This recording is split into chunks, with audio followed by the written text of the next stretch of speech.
সমস্ত পরিকল্পনার ছক ভেস্তে গেল বাংলাদেশের। টি-20 বিশ্বকাপ খেলতে ভারতেই আসতে হবে বাংলাদেশকে। ভার্চুয়াল বৈঠকে বাংলাদেশ ক্রিকেট বোর্ডকে জানিয়ে দিল আইসিসি। ঘরে বাইরে চরম বিপাকে বাংলাদেশ ক্রিকেট বোর্ড। মুস্তাফিজুর ইস্যুতে ভারতের উপর চাপ তৈরি করেছিল বাংলাদেশ ক্রিকেট বোর্ড। হুঁশিয়ারি দিয়েছিল টি-20 বিশ্বকাপ খেলতে ভারতে আসছে না দল।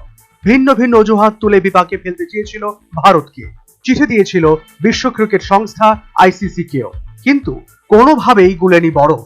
বাংলাদেশের আবেদনকে পাত্তাই দিল না আইসিসি, ফিরিয়ে দিল বাংলাদেশ ক্রিকেট বোর্ডের সমস্ত আবেদন। ভার্চুয়ালি বৈঠকে আইসিসি বাংলাদেশ ক্রিকেট বোর্ডকে জানিয়ে দিল ভারতে আসতেই হবে দলকে, অন্যথায় কঠিন শাস্তির মুখে পড়তে হবে পদ্মা পাড়ের দেশকে। বিশ্ব ক্রিকেট সংস্থার এই জবাবের পর এখনো মুখ খুলতে পারেনি বাংলাদেশ, যার কারণে ঘরে এবং বাইরে চরম চাপে রয়েছে বাংলাদেশ ক্রিকেট দল। ইতিমধ্যেই অনলাইনে দেদার বিক্রি হচ্ছে বাংলাদেশ ম্যাচের টিকিট। পাশাপাশি আইসিসি ঘোষণা করেছে বাংলাদেশের কোনো ম্যাচের ভ্যালু পরিবর্তন করা যাবে না, যার ফলে চরম কঠিন পথের সামনেই বাংলাদেশ দল।